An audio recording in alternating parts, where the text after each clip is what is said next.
Donc, Nicolas Ménard est un diplômé de l'École de design. Il a poursuivi ses études avec une maîtrise au Royal College of Art à Londres, où il vit encore aujourd'hui. Son langage graphique, tout en simplicité, avec beaucoup de personnalité, nourrit ses courts-métrages d'animation, ses illustrations, les publicités auxquelles il travaille, et aussi des livres d'artistes.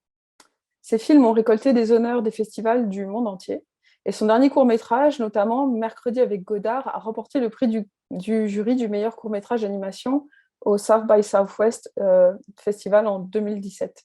Et ça lui a valu notamment une place dans la vitrine des nouveaux réalisateurs de Saatchi Saatchi. Il compte le MoMA, le New York Times, MTV et la Cinémathèque québécoise parmi ses clients. Nous avons aussi eu le privilège de le compter parmi nos enseignants l'année dernière pour le cours d'audiovisuel, qui a été extrêmement populaire. Alors Nicolas nous fait l'honneur et l'amitié de nous présenter un survol de son parcours en français et engagera par la suite une conversation avec le duo Tilby Forbis en anglais, qui, elles, se joindront à nous depuis Vancouver. Donc merci beaucoup Nicolas d'être au rendez-vous malgré l'heure très tardive chez toi. Et les étudiants étaient vraiment ravis à l'annonce des invités, no pressure, et je te laisse le micro. Merci, merci Amandine pour cette super intro. Ben oui, je vois le nom de plein d'étudiants à qui j'ai eu la chance d'enseigner l'an passé. Bonsoir tout le monde. Je vais juste prendre une seconde pour partager mon écran.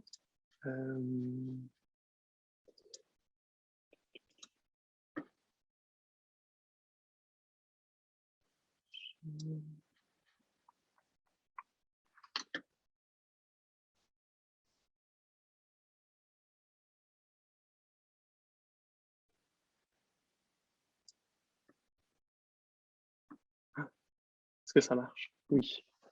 Oui. Bon, parfait. Alors, bonsoir tout le monde. Ben oui, merci beaucoup Amandine et Louis-Charles et Guillaume pour cette merveilleuse invitation aux conférences Ping Pong. C'est un format qui semble super le fun.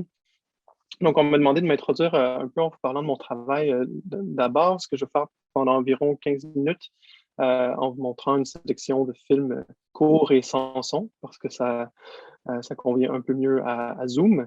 Puis en deuxième partie, j'aurai l'immense plaisir de discuter animation avec le légendaire duo Wendy Tilby et Amanda Forbis, qui ont généreusement accepté de se joindre à nous à partir de Calgary. Donc, je suis un grand fan de leur travail. Donc, je vais essayer de déguiser un peu ma gêne en leur parlant.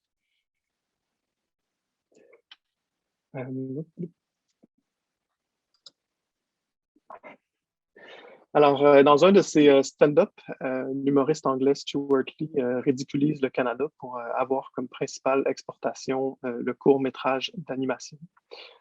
Donc, je vis à Londres, pas si loin du quartier où il réside, pour perpétuer le stéréotype du Canadien animateur. Donc, effectivement, je passe mon temps entre la réalisation de films d'animation, l'illustration puis le design graphique. Mais mon parcours vers le monde de l'animation n'a pas été particulièrement direct. J'ai découvert l'animation étant adolescent de façon autodidacte, mais j'ai vite compris à quel point faire des films image par image, c'était fastidieux. Donc, je me suis dit que c'était probablement plus sage d'étudier dans un domaine visuel où les résultats étaient un peu plus directs.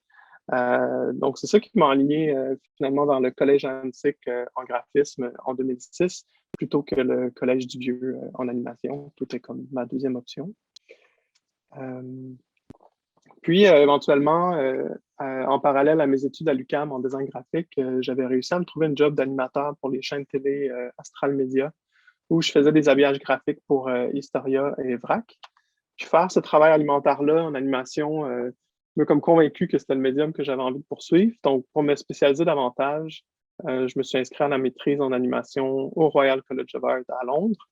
Puis finalement, c'était une décision qui a pas mal tout changé pour moi, comme je suis encore ici 9 ans plus tard. Mon espace de travail se situe principalement dans les bureaux de Nexus Studio dans Shoreditch.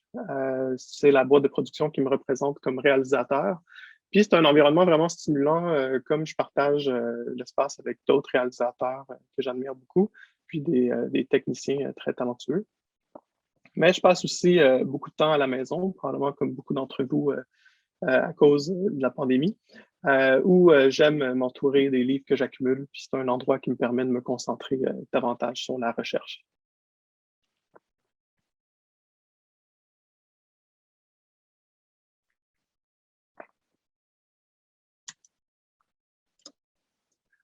Mes projets commencent plus souvent qu'autrement avec le dessin. Puis j'ai un certain attachement pour le dessin technique, puis le dessin comme un outil de planification et de communication. Ici, vous voyez une animation qui décompose la structure d'un arbre, puis c'est en référence au livre Dessiner un arbre de Bruno Munari.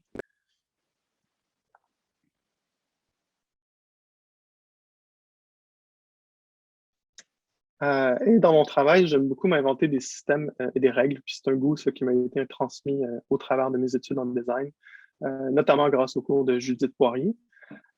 Puis je trouve que s'imposer des limites, ça permet d'établir une espèce de terrain de jeu pour la création. Par exemple, les expérimentations aussi que je vous montre à l'encre sur papier sont des boucles qui utilisent strictement 16 images. Dans le cas de cette salle à manger qui tourne, vous voyez que les murs qui se font face se reflètent. Puis c'est ça qui permet un cycle économique de 16 dessins plutôt que 32 dessins à la même vitesse. Tous les murs étaient uniques. C'est cette limitation-là qui donne une ambiance particulière à l'animation.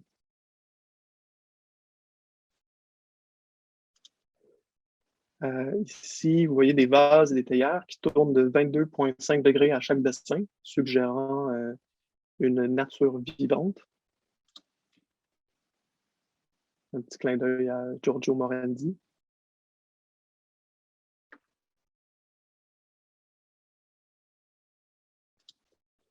Puis, en concevant une animation, j'essaie de faire en sorte que chacune des images me plaise, tout en essayant évidemment d'apprécier ce qui se passe entre chaque image, comme le suggérait notre bon vieux Norman McLaren. Ici, je montre un très court film de commande pour MTV, tout à la gouache, qui m'a permis d'explorer un style inspiré par le précisionnisme. Puis, le précisionnisme, c'est un mouvement américain en peinture des années 20. C'est un mouvement qui était souvent décrit comme étant entre cubisme et réalisme. Je trouve que ça décrit quand même bien mes intérêts dans l'image en mouvement parce que je peux utiliser le temps pour montrer les nombreuses facettes d'un objet.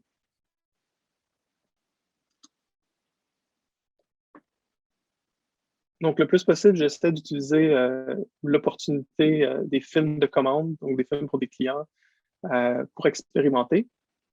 Donc, si vous voyez un décompte pour la conférence Google I.O., qui est la conférence annuelle de Google où ils présentent leurs nouveaux produits, puis ça aurait facilement pu tourner en genre d'exercice corpo, mais avec un peu de chance, j'ai pu aligner mes intérêts avec leurs besoins. Ici, un autre exemple de projet commercial / expérimental, mais cette fois-ci pour Apple. Le brief était d'illustrer un logiciel qui réorganise les fenêtres de l'espace de travail sur le Mac. Donc, quelque chose d'assez complexe, mais ça m'a permis de développer une idée de mise en abîme superposée, un genre de puzzle en mouvement que j'avais en tête depuis un petit bout. Puis ça ici, c'est le plan des caméras et le dessin à la ligne, qui était finalement le travail préparatoire avant l'animation. Puis ça ici, c'est le résultat où vous voyez que notre héroïne cherche à atteindre une pomme et la réorganisation des fenêtres transforme l'espace pour qu'elle puisse l'atteindre.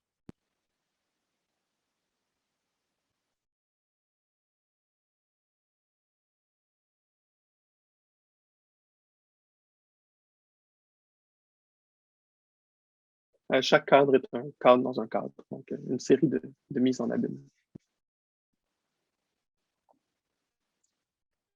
J'aime beaucoup la variété des styles puis des techniques qui sont disponibles en animation. Puis, comme c'est souvent un travail collaboratif où on doit diviser les tâches pour accélérer la production, ça permet de travailler avec des gens qui ont des habiletés complètement différentes, mais complémentaires aux nôtres.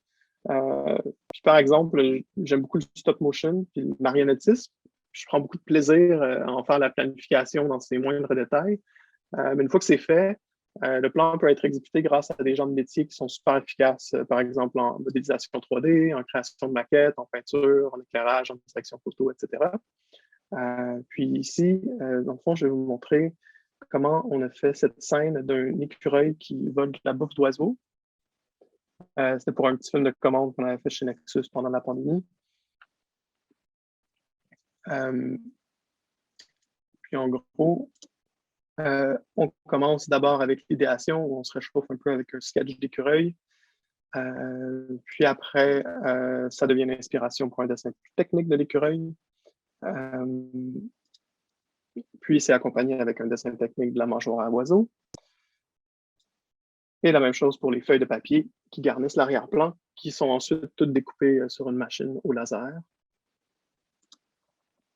Ensuite, le dessin de l'écureuil est pris puis est modélisé à l'ordinateur par une artiste de grand talent, ici, Nerdiker, qui est une de mes collaboratrices préférées. Et après, on prend l'écureuil, le modèle 3D, et on l'imprime grâce à une imprimante 3D. Puis la finition est faite par Andy Gent, qui est un autre grand collaborateur, qui est surtout reconnu pour son travail sur les marionnettes des films de Wes Anderson. Et finalement, la marionnette prend vie grâce à l'animateur ou le marionnettiste, ici qui était Matt Cooper, qui fait aussi lui-même son travail de réalisateur absolument superbe. Je vous encourage à aller le regarder. Et il a dû s'occuper du tournage en solo dans le cas de ce plan-là à cause des règles du confinement sanitaire. Donc, c'est ça, il y avait juste une main là, pour animer l'écureuil.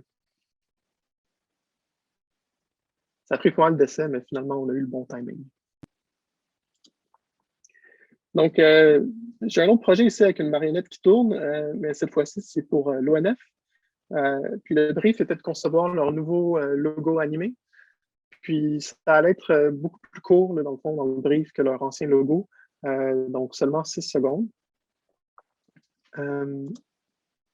C'est une invitation évidemment intimidante vu la grandeur de l'institution, mais aussi parce que j'étais très attaché au logo précédent qui a justement été conçu par mes invités d'aujourd'hui, Amanda et Wendy.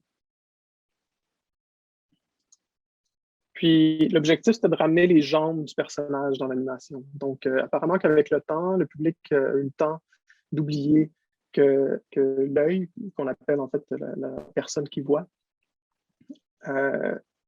les gens avaient oublié que le personnage avait des jambes dans la version recadrée. Et je me suis dit que pour moderniser le personnage original, c'était peut-être intéressant de le mettre en volume.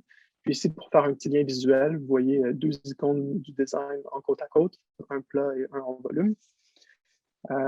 Et puis, chez Nexus, à l'aide de Dave Hunt, on a conçu la version 3D du logo avec des formes qu'on a gardées simples et arrondies, comme on avait l'intention de créer un clair obscur là, intéressant sous la caméra.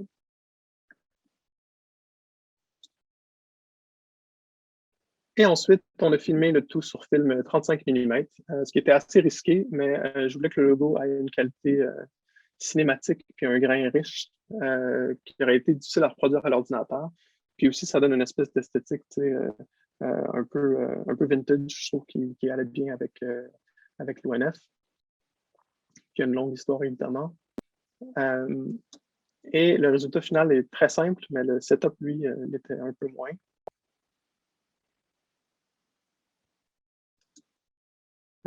Et avec un peu de post-production à l'ordinateur, on enlève les supports et on ajuste un peu les couleurs. Et ça, c'est le résultat final.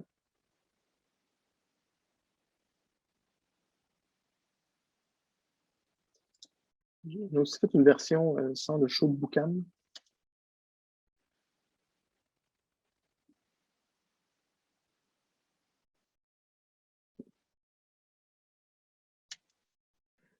Donc, je ne forme pas officiellement de duo d'animation, mais je co-réalise souvent des projets avec ma partenaire, Manchen Lo, et aussi mon très bon ami Jack Cunningham. Et se mettre en équipe occasionnellement pour partager des décisions, ben, ça rend les plus gros projets d'animation beaucoup plus agréables. Donc récemment, avec Manchen, on a fait le design et la réalisation de la séquence titre de l'anthologie The House, qui est disponible sur Netflix si vous voulez aller voir. The House, en fait, c'est 3 films de 30 minutes tout en stop motion, réalisés par des artistes qui œuvrent normalement dans le court-métrage indépendant. Puis pour la première fois, ils conçoivent des films qui sont accessibles à un plus grand public. Donc, vraiment une belle initiative là, de Netflix et produit chez Nexus.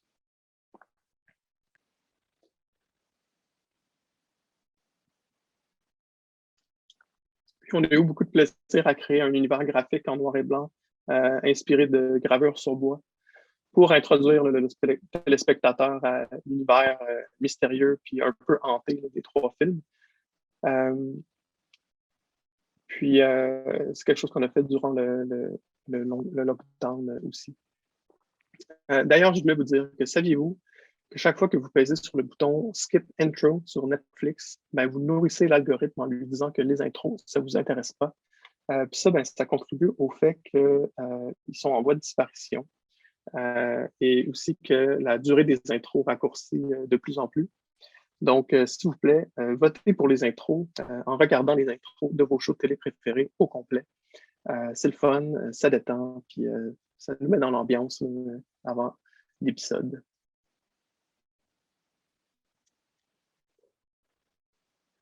Donc, je termine avec une collaboration avec Jack. Donc, on travaille surtout ensemble, Jack et moi, pour des projets en stop motion. C'est comme une passion commune qu'on a.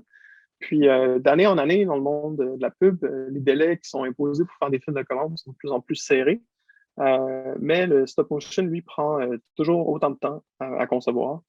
Donc, de faire équipe, ben, ça permet de prendre davantage de décisions plus rapidement. Puis ça tombe bien parce que avec Jack, ben, nos goûts sont très alignés, puis ça rend notre collaboration productive. Donc ici, je vous montre un extrait d'une pub qu'on a conçue chez Nexus pour la bière Corona en 2019, qui raconte l'histoire de la marque au travers de dioramas très détaillés. Puis esthétiquement, c'est assez particulier parce qu'on devait insérer plusieurs clins d'œil à l'artiste mexicain Pedro Friedberg, qui joue un rôle important dans la campagne.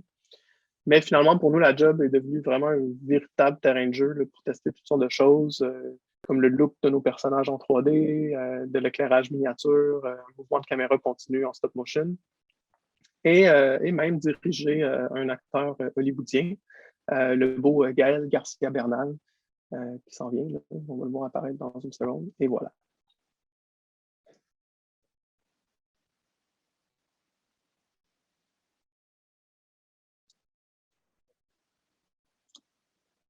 Donc, c'est le plus gros projet sur lequel j'ai travaillé en termes d'envergure. Il y a eu plus de 80 artisans qui ont travaillé avec nous pour faire le film en seulement 7 semaines. Donc, c'était fait très, très rapidement. Donc, beaucoup de nuits blanches.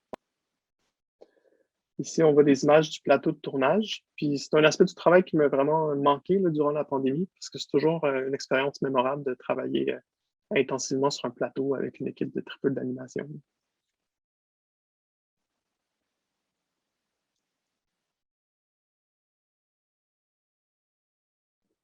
Alors voilà, c'est tout pour ce petit survol de mon boulot.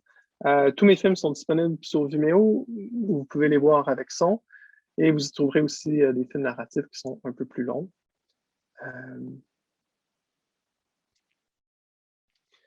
And now, I will try to seamlessly be changing from the French channel to the English channel, and I will ask my hosts to bring over our guests, Wendy Tilby and Amanda Forbis, to the Zoom, and I will then proceed to introduce them. I think I need to stop sharing now.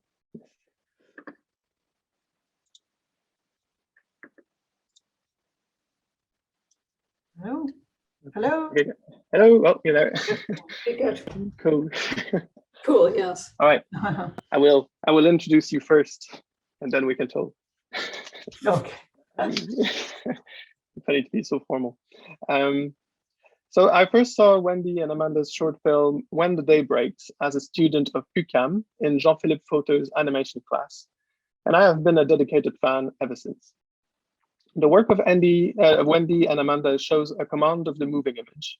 They make storytelling appear effortless through a visual language of their own, made out of thoughtful paint strokes and memorable, relatable characters. It's a cinema unlike anything you've seen before. Amongst the many honors they have gathered over the years, the two short films they co-directed at the National Film Board of Canada, When the Day Breaks and Wildlife, have both been nominated for an Oscar. And their commercial work too has been celebrated, notably through a nomination for an Emmy Award for the short film Interview commissioned by United Airlines. They are represented for commercial work by Acme Filmworks in Hollywood, founded by Ron Diamond, alongside other renowned contemporaries such as Michael the Dog DeWitt, Caroline Leaf, and Igor Kovalyov.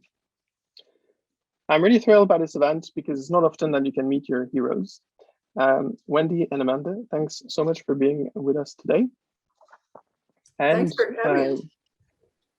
Great. And I thought I wanted to start this chat essentially by asking you about the genesis of your collaboration. So when you started working together, was teaming up a way of making the tedious and solitary nature of animation any less tedious? Well, that certainly is the end result. I don't know if we went into it thinking that. Yeah, maybe we did. But Wendy had started When the Day Breaks and decided that she could use somebody to work with her.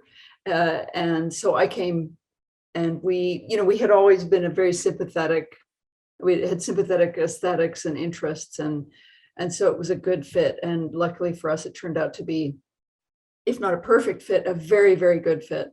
And indeed, it helps a lot. I actually feel a little bit sorry for people going solo. I mean, even in a situation like this where we can exchange off, what one person can't think of something, the other one will jump in. I only have to talk half the time. Great. Yeah. But actually, we just finished a film in Montreal, as we were telling you earlier, and just going through the mix and everything, it's so helpful having someone else, because you have to answer so many questions, make so many decisions, and the collaboration is really fantastic. And it's really, in our case, that the sum is greater than, the whole is greater than the sum of the parts.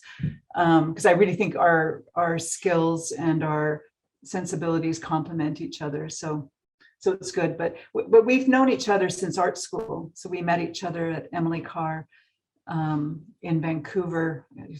I'll share the screen for a moment. You were in the same class, essentially. No, we weren't actually. We were, Wendy was 1 year ahead of me, and we just became friends. As you can see there, we're out on a live action shoot with a Bolex, because we both started in live action and then went to animation for very similar reasons, I think. Having control over the aesthetic, complete control, and not having to have crews and freezing days out on out in the Vancouver winter. So you were both working in live action, like you were both. It was like a day job for a while, or no, just as students. Yeah, as students. Okay. Yeah.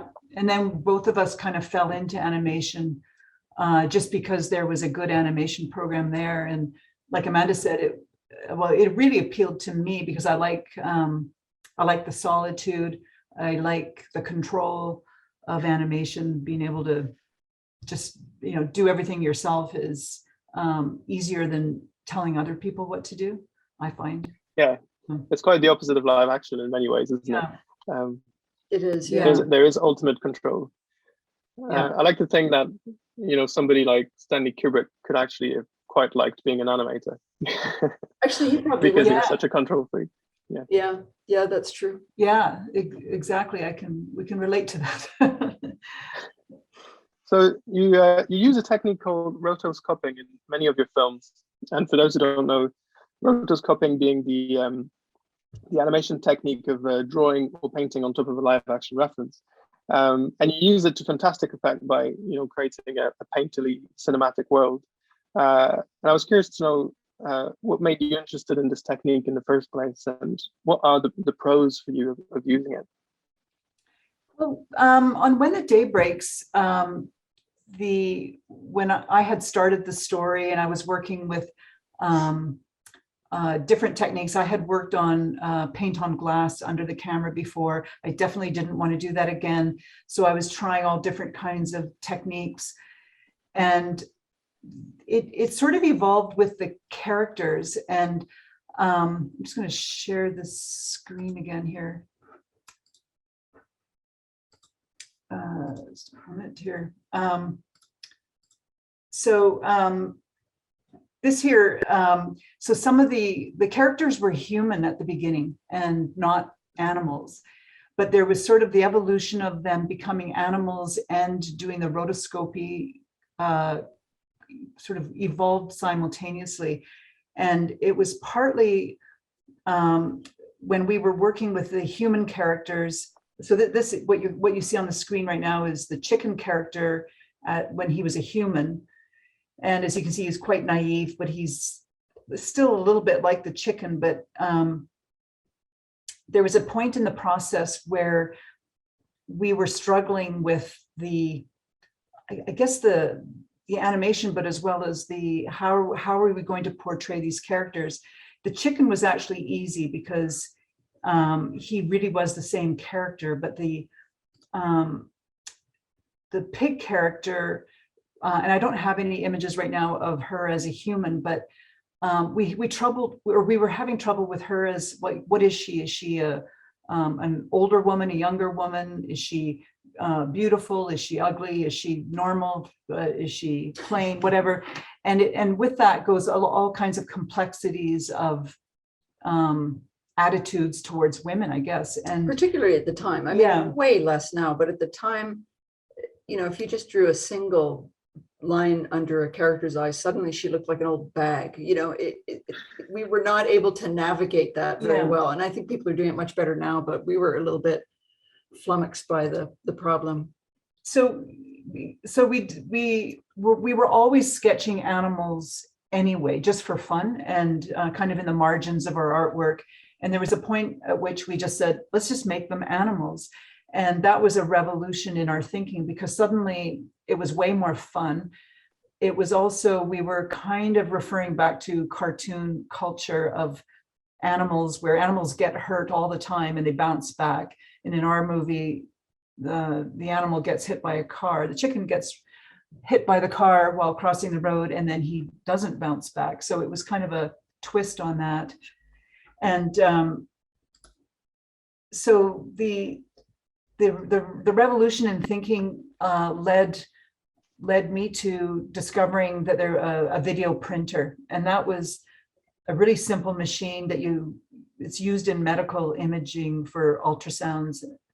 That used to be, yeah. So you could hook it up to a VCR, and what we would do is we would shoot real people doing real things, put it on the video player, and then we would print selected images. And it's almost like reverse pixelation, like rather than going out with a camera like McLaren would do in Neighbors or something like that, and taking individual frames as somebody's moving, we would select them after the fact to kind of abbreviate the motion. And again, this is all child's play now. It's really easy. But at the time, the video printer was an expensive and unusual piece of equipment, and a video deck that would move frame by frame was also extremely uncommon. So they had this big, fat, expensive, was it a VHS deck? I can't remember. Yeah. That you could advance frame by frame, strictly professional thing. Yeah. Now it just seems ridiculous to imagine that you'd have to do that. Yeah. So I'll just show you quickly a few. This is our friend Don McWilliams, and we had him put on a beak, and he was playing the chicken, drinking his morning coffee, and we would then, using oil sticks and the pencil and these kind of rubber paintbrushes, transform the images. And the images were very small, and we would photocopy them onto real paper, because it's thermal paper that comes out of these machines, and they're not nice to draw on. So we would photocopy them onto paper, and then it's almost like drawing on film. We would only use what's on the image as reference. So we would look at where Don's glasses were, where his beak was, and we would cut the top of his head off, to draw the chicken's comb. So it was very free, actually, but it was fun to react to the image under there. And we would just paint over what we didn't want and add in what we did want.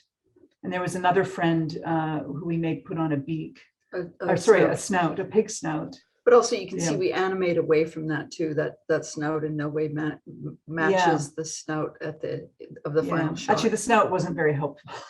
It's true. And these are the weasels. A couple of friends did an excellent job acting as weasels, but we did a lot of the animation on top of that. And then for the ambulance, we would chase postal trucks, and then we animated dogs chasing the ambulance after the fact. So when you animate something after the fact like this on top of the footage, do you do it straight ahead? Yeah. Yeah. You kind of had to. Yeah. It was very difficult, actually. I did those dogs, and they took me weeks and weeks and weeks because I was working with them on the actual footage. But the funny thing was that everybody thought, they said, "Hey, you rotoscope, didn't you?" And he said, "We can tell by those dogs chasing the ambulance because they're so real." And that was one thing that was pure animation. So it was a real hybrid of animated and rotoscope. But even the rotoscoping was abbreviated. It was stylized. We tried to stylize it from live action, and we rationalized it by turning them into animals. Like if we had kept them as humans, we wouldn't have felt as well. We did that in United Ads later, and we didn't love the idea. I was going to bring that point, actually, but it's really great what you're saying about the curation of frames to create the timing, because I think that makes a huge difference from a rotoscopy where you just like use the footage straight, and then you can kind of really tell that it's something coming from another source. Whilst now, like as you watch the film, you really can't tell. It feels really unique in terms of the way things move, and there's a really lovely fluidity to it. Well, thank you. There's a kind of a soupiness to straight ahead.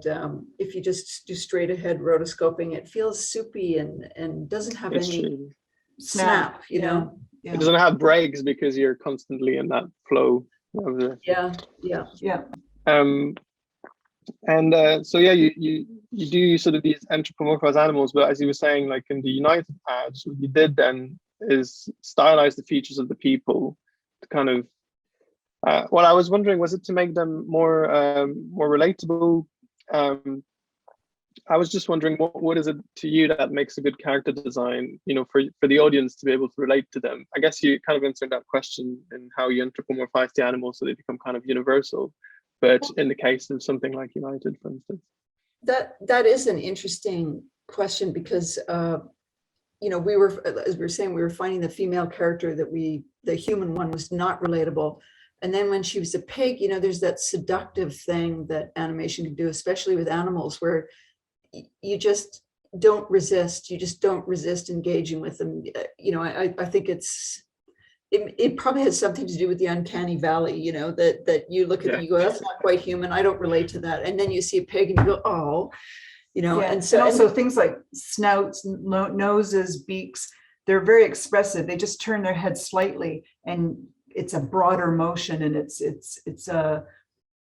just more engaging. And I mean, when you asked about United Airlines, when the agency wanted us to do the when the day breaks technique for United Airlines with humans, we went, no, we freaked out. We really resisted. We didn't want to do it.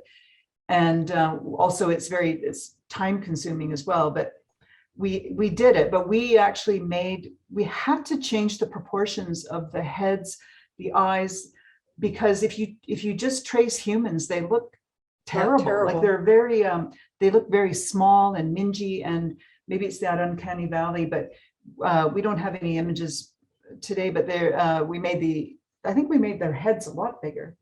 Yeah. And I always notice now, which I did not notice at the time, that his eyes are on the side of his head, which I'm not that proud of. But anyway, whatever.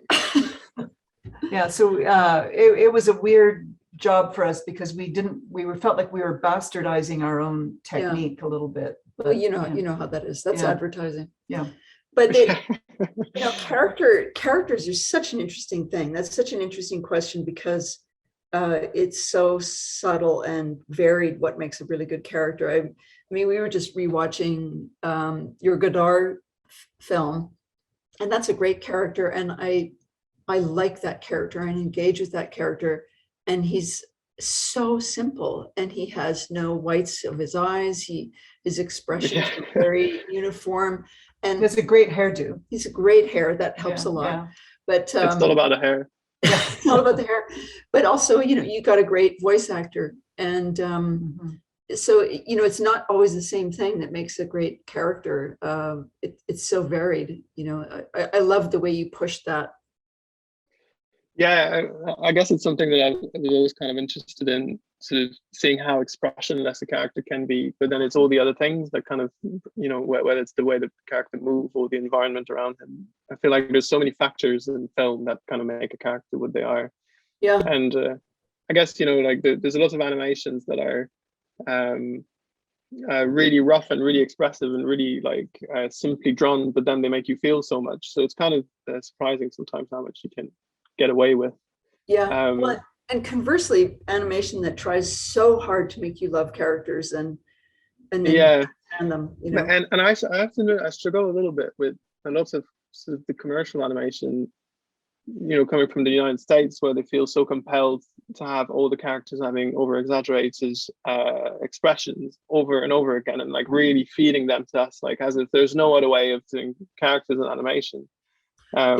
So I really look to like independent animation as sort of antidote to that sometimes.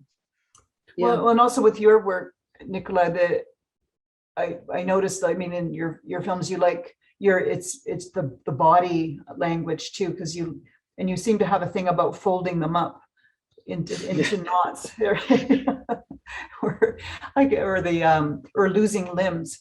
But I think it's the expressiveness of the whole body in some cases, but I find that the more realistic they are, actually often the less I like them too, you know, and it's finding that balance. But you know what you say about American style animation, where it's literally like they have a list of expressions, and we need a number 23 at this moment because he's surprised. We need a number 15 because he's angry. And I actually viscerally react to that now. I can feel myself, you know, going, oh, I can't stand it. It's just so stock and so uninteresting. And as you say, it's like they think there's only that one way to do it. It's interesting, like the tech companies have been spending a whole lot of money trying to figure out how to recognize people's facial expressions, and they've realized that it's actually incredibly difficult. Like when somebody's happy, they're not necessarily like smiling, or when they're sad, they're not necessarily crying or making a sad face. And I feel, in animation, essentially, we're having that thinking that it's just sort of always be recognizable. But I guess in live action and in theater stuff, you know, we're so used to see actors acting internally and having an internal feeling, and because it's a human, you kind of detect that. But I think that can be the same thing perhaps with an animated character. Totally. Yeah, absolutely. Yeah. But that brings me to my next question about the fact that back in design school, we had a film class, and after seeing all of our terrible attempts at writing a script, our teacher accused essentially the entire classroom of having nothing to say. And we were trying to write a story, but we really had no idea where to start, and the roadmap to get there was not made particularly obvious. So I'd be curious to hear about your research process when it comes to writing a story. Actually, first, can I ask, what did you do in that situation? I mean, how did anybody?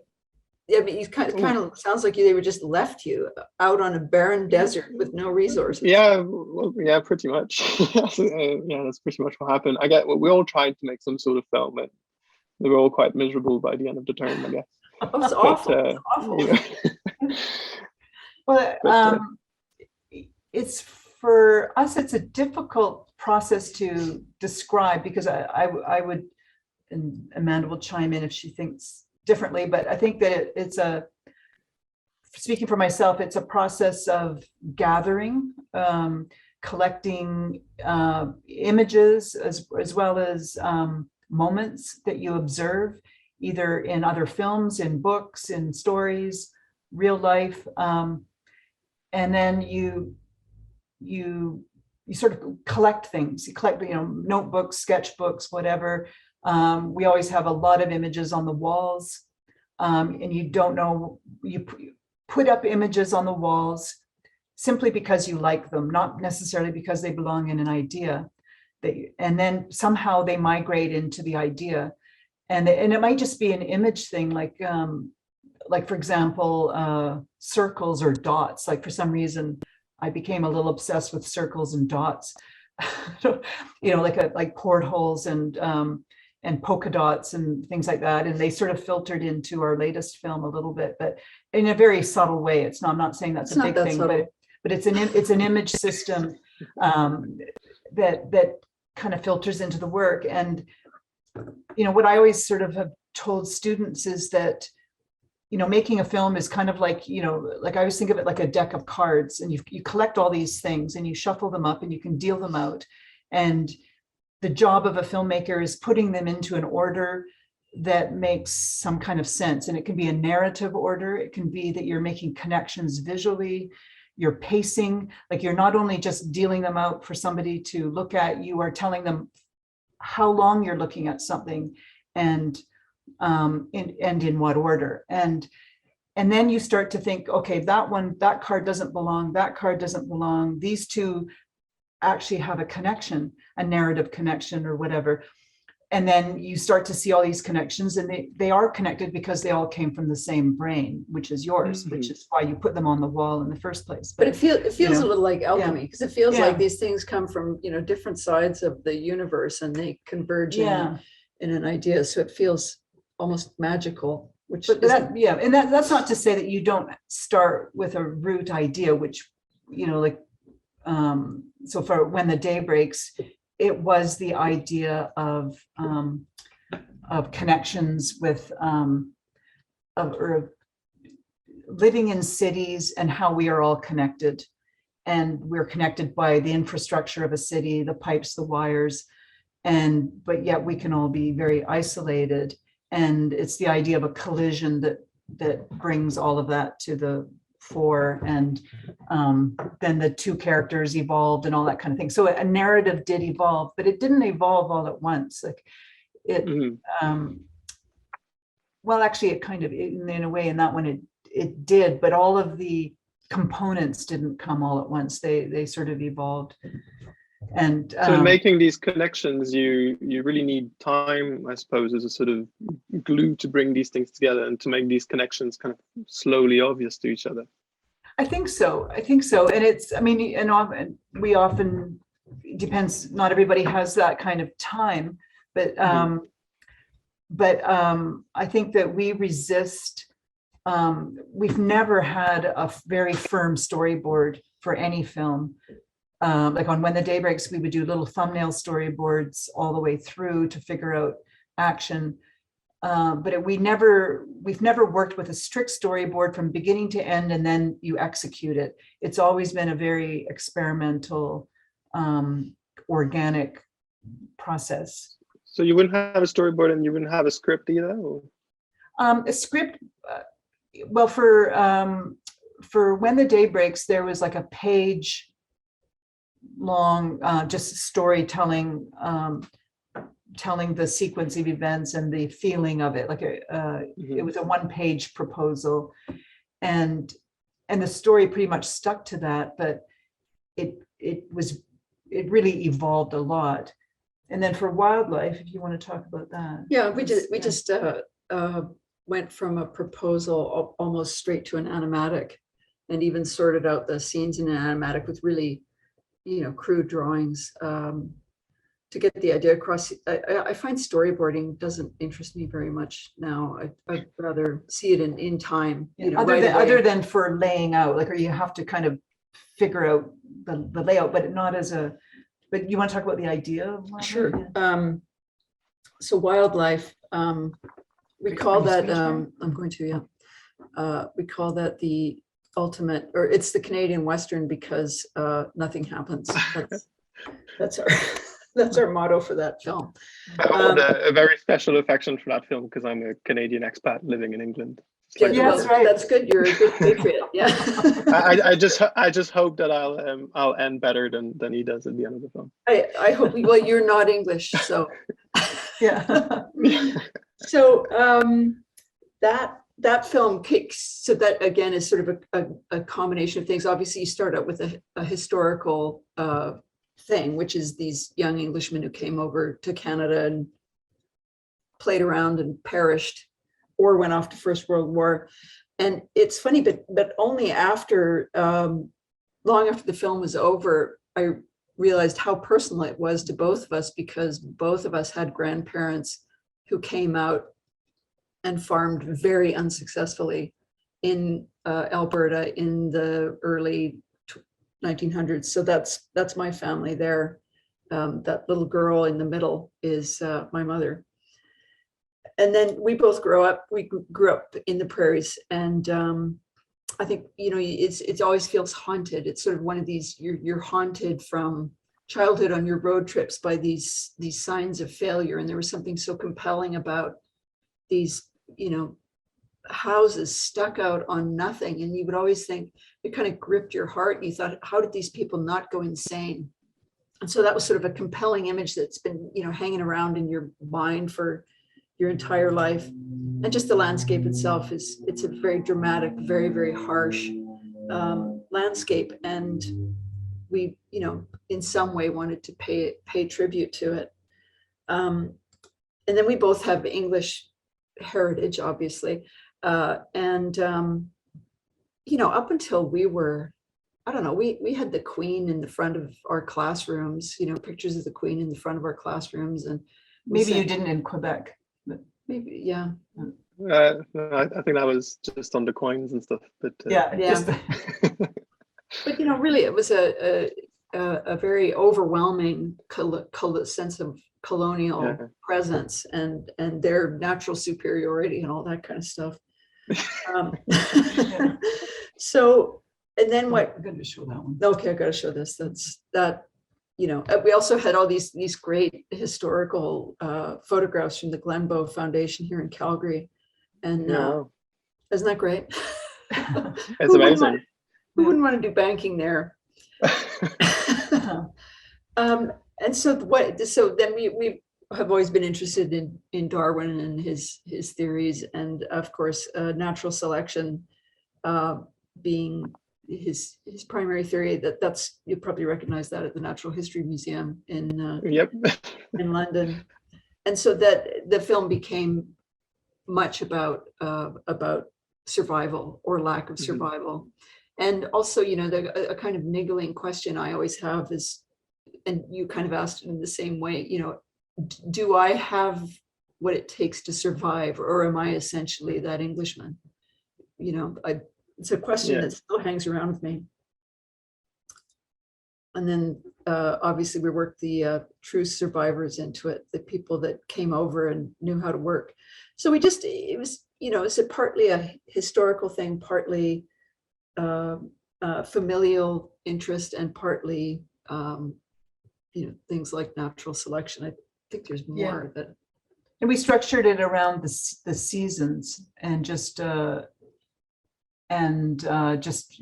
sort of, and also with the interviews with the locals, sort of anachronistic, talking to the camera, but just to give a portrait of sort of a failure to adapt, and a portrait of the landscape as well. Yeah. There's also these little bits about the comet, which is sort of in reference to the character, I guess.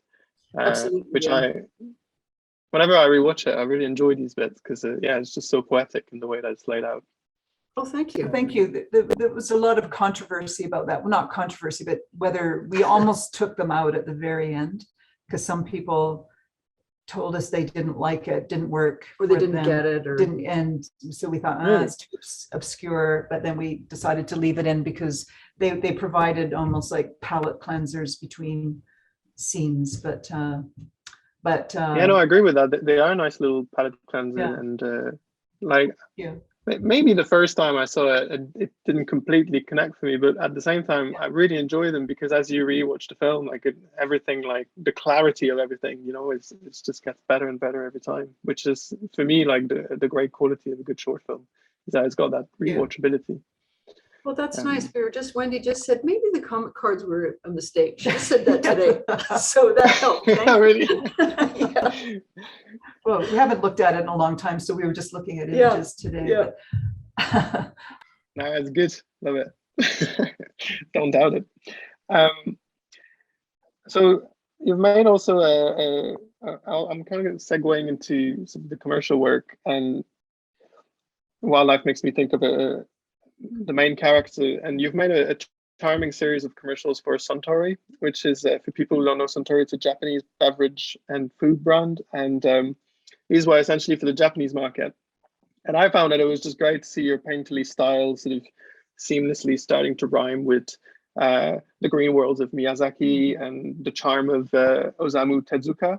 And for me, it was a perfect match. But I know there's always a backstory behind these commissioned work. And I was wondering, was there an ad agency who fell in love with the main character of Wildlife? How did you feel handing over your baby to them, essentially? And how much were you involved in the writing process of these spots? Well, yes, the Japanese ad agency fell in love.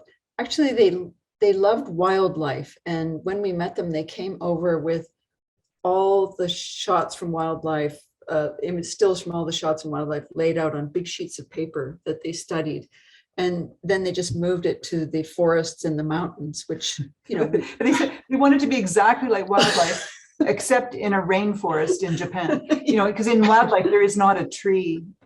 There's not a single tree in Wildlife, Yeah, I think. but then in Suntory it was a lush forest. But so we did. So take out all the mood and then do something completely different. Yeah. So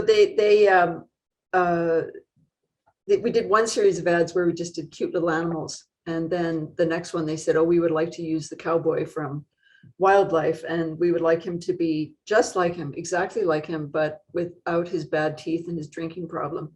And we did resist. We didn't want to do it.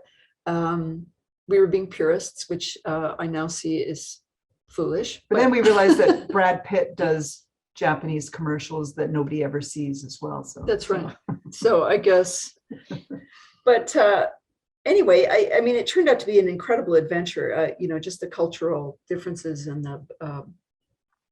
the different working styles, just astonishing. So we assumed we would do our normal thing, which you probably do on your ads too, where you do a storyboard, you develop the idea, they give you bare bones idea and you develop it. And no, they came at us with very tightly organized, tiny little images of a storyboard, right down to the frame, you know, so 1 second, 6 frames. And wow. Yeah, and these little, we should have put some in here so you could see them, these little, almost incomprehensible drawings. And then it would turn out they were completely wedded to them. You were not allowed to change anything. And you'd say, what's that in the bottom corner? And he'd say, well, it's part of a railing on the porch. And you'd think, wow, you know, because you couldn't tell and it seemed so unimportant. But anyway, we finally submitted and did exactly what they told us. And once we got that all worked out, that was fine. But it was difficult for them too, because as I understand it, they don't really want to tell you exactly what to do. They want you to intuit what they want. And so that was not a comfortable spot to be in for a long time. It took us years to get that sorted out.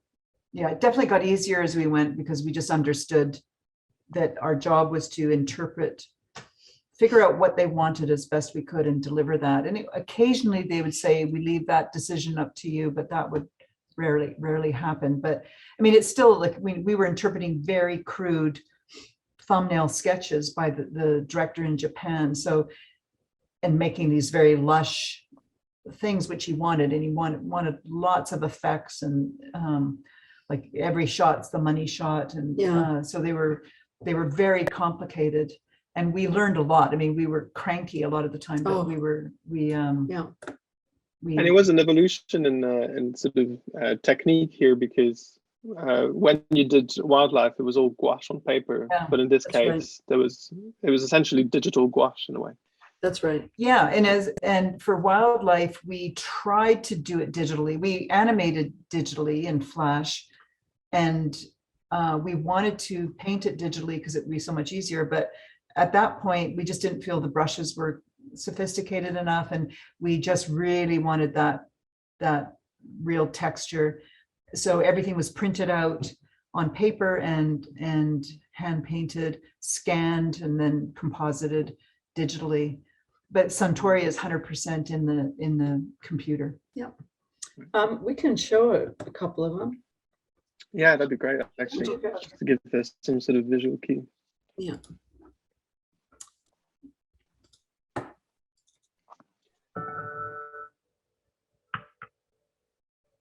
ここは水も空気も風も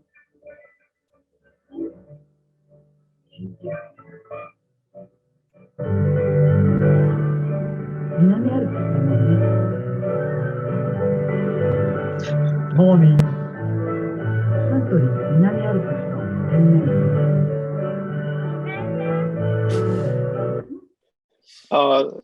The ending is just brilliant. It's so good. It cracks me up every time. It probably goes without saying, we would not have come up with those ideas. Yeah. The segue. It really suits him. I think maybe you should put a segue in wildlife. Yeah. And the bottle of water in his pants. Yeah. Okay, here's one more.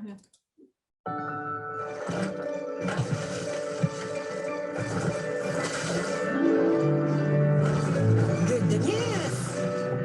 南アルプスのヨーグリーナ冷凍できるってよ。たまらんよ。Aren't they something? I mean, there's just something suggestive about that last shot. And every time we see it, oh my God, what are they thinking? Different minds over there. But no, it's really great. I kind of want to see a feature film in that style. That would look incredible. You've been waiting a long time for that. Yeah, but with all the the Japanese stuff in it, obviously. So I think we're a bit pressed with time, so maybe I'll just go to my last question. And so you've just completed a brand new short film at the NFB. I think you just came back from Montreal about a week ago now. And are we allowed to know anything about it? And if not, can we at least know when it's going to be released? Well, we can show you the main character. This is the film's called The Flying Sailor, and that's him. Wow. And it's we were trying to figure out, it's a film that you can give away the whole thing in a single sentence, I think, don't you think? Mm-hmm. But it's about a near-death experience, I guess we could say that. And with this, should we leave it at that? Should we say anything else? Well, we could. I think we could tell that there's a true story. If everybody knows about the Halifax explosion. Do you know about that? Do you know about that? No. In 1917, in Halifax Harbor, two ships collided, and one of them was full of explosives, and it caused the largest man-made explosion apart from the atomic bomb, and it completely destroyed the city. And when we were in Halifax many years ago, we read, or there's a museum dedicated to this, and we read a very short paragraph about a sailor who was right down on the docks, and he flew for about 2 kilometers and landed and survived. And we were thinking, wow, I wonder what that trip was like. Like what was that like? So that's what this film is. It's the trip. Incredible. Well, I'm looking forward to watch it. I mean, just that little vignette is it's lovely to see the style and the background and the sort of cinematic feeling of it. Well, we ventured into 3D CG for the first time. So a lot of the backgrounds are, we actually made a Halifax in CG and then destroyed it. So to recreate the event, essentially. Yeah, so it was really, really challenging. That, I mean, we worked with a Maya animator here and sort of collaborated on the whole thing, but it was much more complicated than any of us realized. So we're combining 2D with 3D. So the sailor is He's 2D rendered in 2D. But is this what Yeah. everybody says Yeah. when they work with 3D?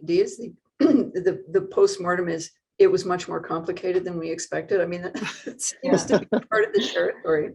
Yeah. Yeah, I mean, sometimes when doing 2D, I'd like to use 3D to kind of smash out like a quick guide or something to make something quicker or simpler, but it's kind of rarely the case. I mean, sometimes it actually is, but other times you could have got around doing it in 2D.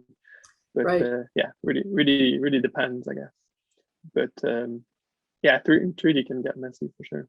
Yeah. It's just that it's quite like resource intensive as a medium, isn't it? Like It very. big teams. Very, yeah. Yeah. So anyway, we learned a ton, and it was really fun. I mean, like some of it was fun, some of it was very hard, and we don't even have a copy of it yet from the post-production that we just finished. So we're still a little bit in a daze from having finished it, but hopefully there'll be some festivals maybe to go to. I don't know. We'll see. We'll see. Yeah. Right. Well, I'm sure they're going to open up soon. Great. Well, I guess we're gonna take some questions from the students now and the public. Well, thank you so much, Nicolas, for your presentation, and Wendy and Amanda for such an insightful, easy-flowing conversation, and especially for sharing about that last project. Like the synopsis you gave us was just so touching, and I think everyone's really looking forward to seeing it. Thank you. Oh, thank you, Amandine. And we do indeed have a few questions from the audience. It's not too late to write some to Richard, Lanier, or to myself if you want to. So the first one came from Janice Nadeau, who teaches illustration in our school, but maybe you know her. She's also a fine animator. And I think she had to leave because of her class, but she will look at the broadcast of this because she had a question which you sort of answered, but just to make sure. She was really curious about the technique you used for the new movie you just showed us, because she was fascinated by the fact that you seem to use a different technique for each project. And so it looks painted, is it digital painting or is it gouache or? It's digital painting, so it's all in the computer. Yeah, so as Wendy said, a combination of 2D, 3D, and trying to keep the 3D looking, we wanted it to look a little bit like a model railway or something not quite real, something a little bit cute. But the character is painted in Photoshop, and also the exteriors of the building, or what we would call the skins on the 3D buildings, are also in Photoshop. But we do like to change our techniques every time. It makes life more difficult, but we just feel it's important to push ourselves in that way all the time. And to use such technique, do you still go back to hand painting, maybe at the beginning for sketches to have maybe happy accidents with the gouache, or do you know your tools? I mean, obviously you know your tools very well, but do you have to go back at some point to handmade, even for something that is completely digital, or not really?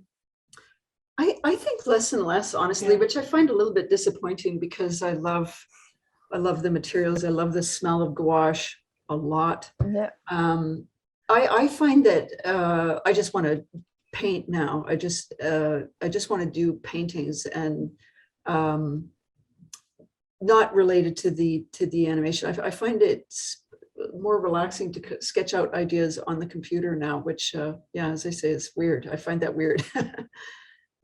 But it's true about those accidents, the happy accidents. Totally. With real paint, I think. Mm-hmm.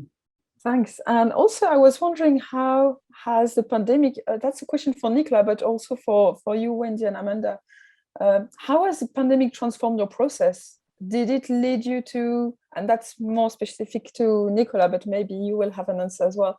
I was wondering if the pandemic had led you to working more with line drawing, maybe especially at the beginning when we were really confined to our home and working alone. Yeah, these were all made during the pandemic.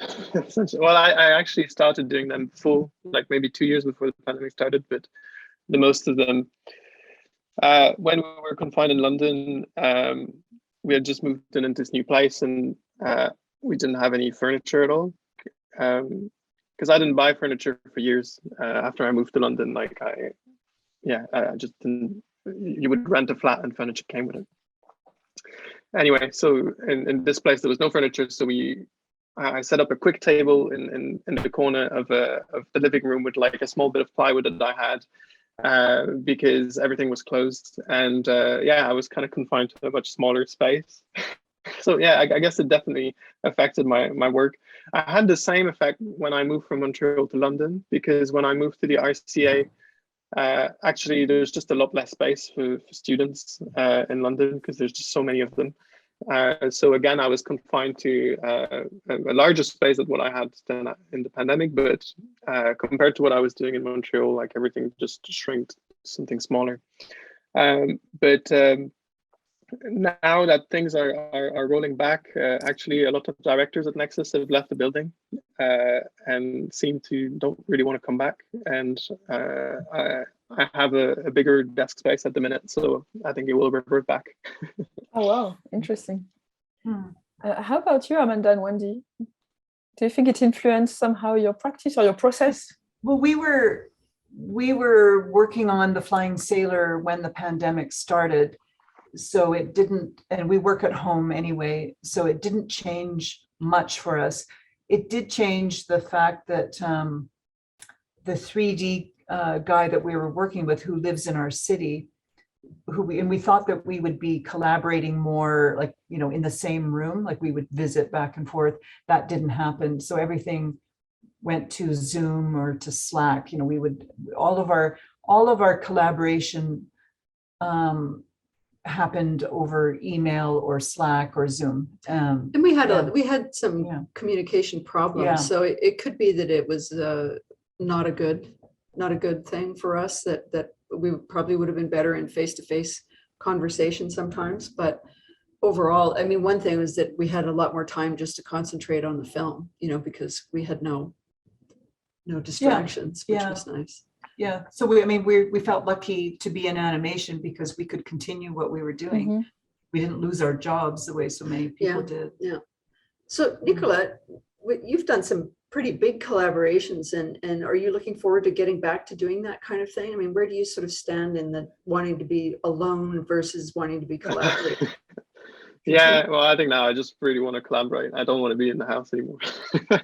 Yeah, 2 years stuck here was a bit much. But yeah, just before Christmas, we did a new stop motion gig for Airbnb, and that was like really nice to be back on set. Although it was not very long, but it felt almost like just a great event essentially. And you know, whenever there's a pitch coming in that's got to do with stop motion, we give like 110% of what we've got on it, so we can try and get it, because I think they're just so much fun to do with all the people you get to meet. It's just a more kind of social way of doing animation. Yeah. Those are wonderful, by the way. Yeah, we love those. Yeah. We get quite into the little detail of them. But we haven't managed to make a stop frame film with characters with proper rigs, and so we're really looking forward to making something with puppets that are a bit more developed, because so far everything we've done uses replacement animation, and replacement animation is like you 3D print essentially every pose of the character and then you move them about. So it's like too much planning and then hand painting and but yeah, I mean, if I could, I'd only do stop motion nowadays. But where I'm also kind of trying to think about a new short film I could do kind of entirely on my own, like just on a desk, something kind of economical to craft. Great, that's exciting. Thanks. And we have a question of Gabrielle Sabourin, who is asking, who is a student, and who is asking, do you have a personal process to manage to produce strong concepts under pressure? Oof. A personal process to produce song. I don't know. I mean, the pressure provides you with, you know, it gives you motivation to think harder. And yeah, I don't know what to say other than that. There's no particular, you know, when we get a, when we do a commercial bid, which we haven't done for quite a while.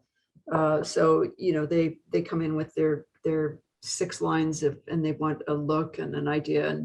And we just each sit down at our computers and just try to push out a ton of images.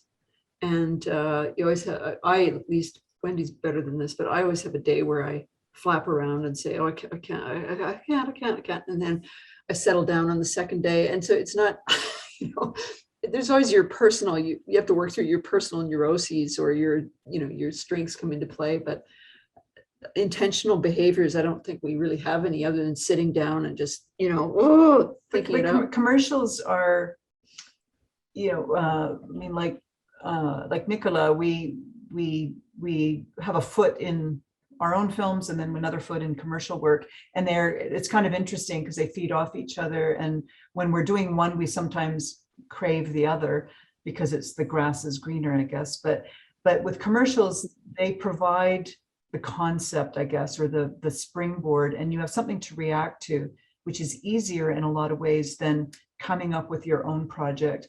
And your own project is, there's just more pressure to, it's got to be, you know, strong because it's your own and you've got no restrictions. Whereas commercials, you have to do some other master. Yeah, you have another master, and you have to do it quickly. So it's kind of a relief from the personal pressure that you put on yourself, I guess. So they're very two different processes.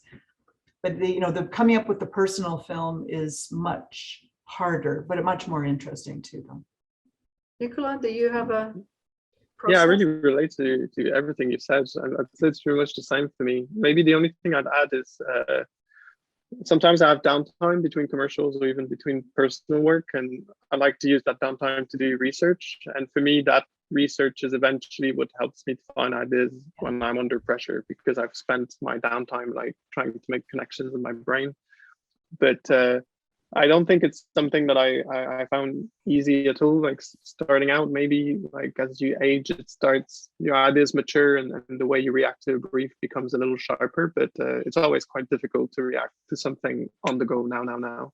Yeah. And I find that commercial pitches today are faster and faster.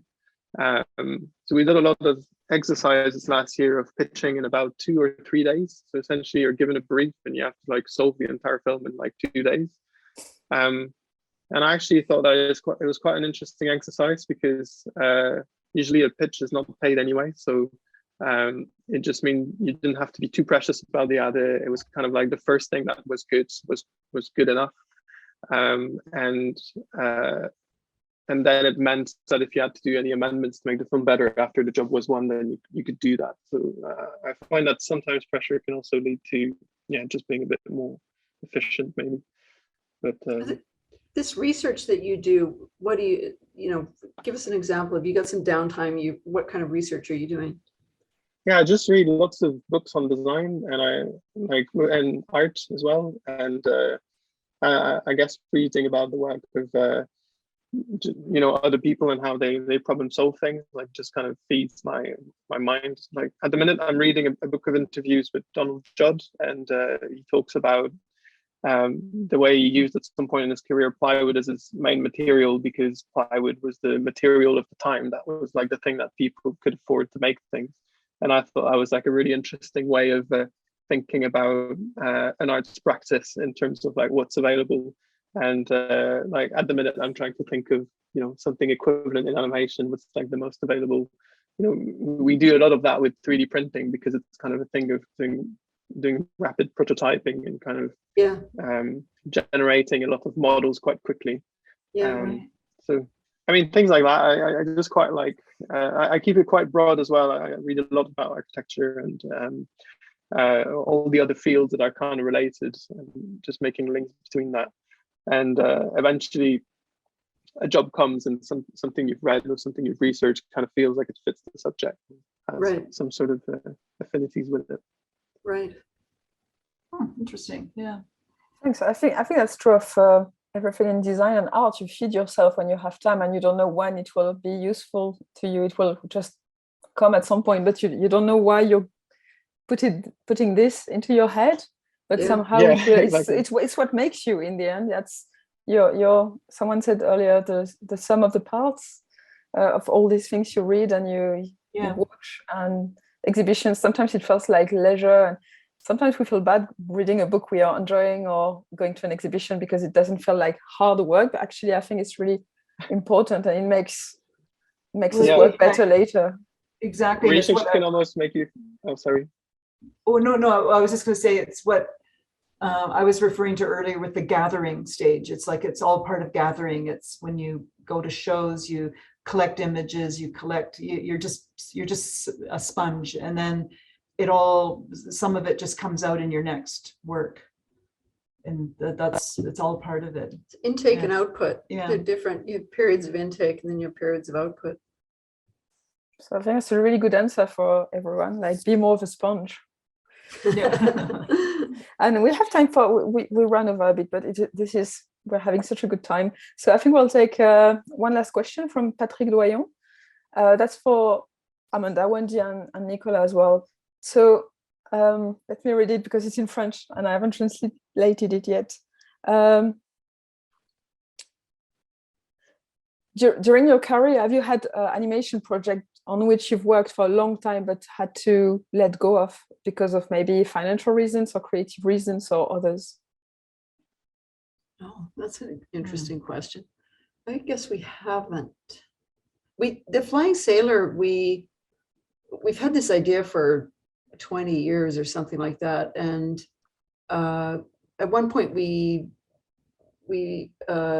applied for a Canada Council grant and didn't get it, and I'm still bitter about it all these years later.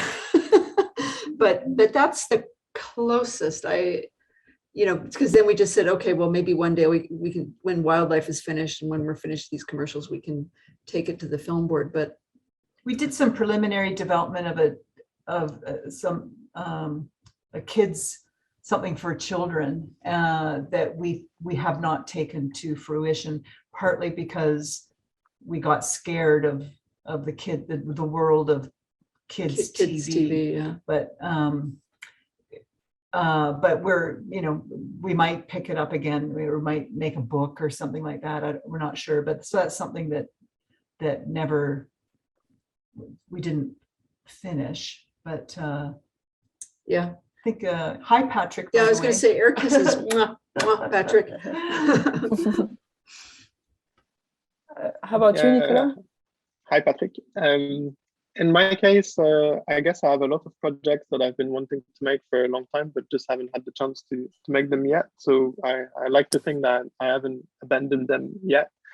But there's this one short film I've been working with Jack that I talked about earlier. And we've been sort of in the writing process, like pretty much during the whole of lockdown for about 2 years now. And it sounds like it's been a really long time, but when you're like busy doing all sorts of things at the same time, time kind of flies, and you just keep fine tuning it.